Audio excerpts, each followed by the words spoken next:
Kalau bikin ini tuh anak-anak tidak ada bosan-bosannya mau makan. Kalau bisa tuh sehari langsung ludes. Jadi ini saya mau bikin lagi seperti kemarin. Jadi mula-mula kita timbang dulu, tapi bukan timbang berat badan, timbang gula sebanyak 500 gram. Dan ini juga ada timbangan tahan banting. Yang penting kamu tidak banting-banting, itu timbangan soal lama sekali. Produknya nanti saya sematkan link di komentar. Nah lanjut lagi di sini tuh saya tambahkan 7 butir telur. Jadi kuningnya sama putihnya semua dimasukkan, dan jangan lupa masukkan vanili biar dia harum, dia biar tidak amis. Dan lanjut lagi tinggal deh kita mau mixer. Nah kalau saya mixer tuh dari yang speed paling kecil, saya naikkan pelan-pelan jadi yang paling cepat. Dan ini tuh kita mixernya jangan terlalu banyak atau jangan terlalu lama. Yang penting gulanya sudah mencair. Lanjut lagi di sini tuh saya mau ambil agar-agar sama coklat, karena kan warnanya warna coklat. Jadi pakainya agar-agar coklat, guys. Masak air biar matang. Salah maksudnya kita mau masak airnya dulu. Dan di sini tuh saya pakai 3 gelas besar seperti ini, dan agar-agarnya tuh 3 bungkus. Katanya sih begitu, dan yang saya pakai memang pas dan guys. Dan lanjut lagi di sini tuh kita pakai coklat bubuknya sebanyak 90 gram. Dan jangan lupa kita pakai ini pengaduk yang LDR, sudah lama kasihan yang terpisah, tidak mau bersatu-bersatu. Dan lanjut lagi kita aduk-aduk terus, jangan sampai berhenti sampai dia mendidih seperti ini. Nah kalau sudah mendidih seperti ini, tinggal deh kita campur sama adonan telur yang kita mixer tadi. Ini terus kita masukkan selagi panas-panas begini ya guys ya. Tapi jangan tanganmu yang kau siram deh, melepuh itu. Dan ini tuh kamu siram seperti ini selagi masih panas-panas begini, biar ini adonan telurnya matang guys, dan juga tidak bau amis. Jadi diaduk-aduk terus sampai semua tercampur merata. Tidak ada lagi adonan itu sampai berwarna putih-putih, dan pokoknya sampai semuanya bercampur.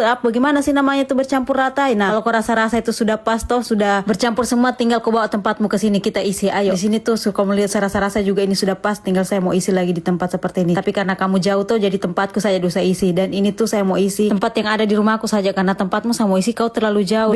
Alhamdulillah hasilnya sebanyak ini guys. Jadi ini semua mangkok-mangkok yang bisa saya pakai semua. Yang penting adonannya masih ada. Dan ini saya mau simpan dulu dalam kulkas, kasih badiam dulu dia, kasih dingin dan karena ini cuaca panas sekali. Dan lanjut lagi di sini saya mau bikin krimnya. Di sini tuh saya pakai susu evaporasi sama ini bubuk krim. Jangan lupa susu evaporasinya tuh harus dingin, atau kamu pakai air es. Dan lanjut lagi di sini tuh saya mixer sampai betul-betul mengembang. Tapi karena saya rasa ini kayaknya begini aja, saya suka teksturnya seperti ini, dan jadi saya biarkan saya pakai seperti ini, tidak terlalu kaku. Dan lanjut lagi tuh tinggal saya mau tambahkan krimnya. Dan kamu tahu ini kue tinggal ini satu-satunya, karena sudah habis dimakan anak-anak. Karena saya sakit beberapa hari guys, jadi tidak sempat. Dan pas bikinnya ini sebenarnya saya juga lagi sakit. Pas bikin pudingnya itu saya lagi sakit. Curhat lagi, bukannya bikin kue malah curhat. Ini saya mau tambahkan lagi toppingnya. Toppingnya tuh rasa yang dulu pernah ada dan rasa yang sekarang yang ada. Maksudnya tuh bagaimana? Jadi toppingnya ini saya pakai coklat sama keju. Terus yang keju ini saya tambahkan lagi dengan topping choco chips biar lebih menarik, lebih enak juga kalau dimakan. Dan masya Allah kamu tahu, ini enaknya.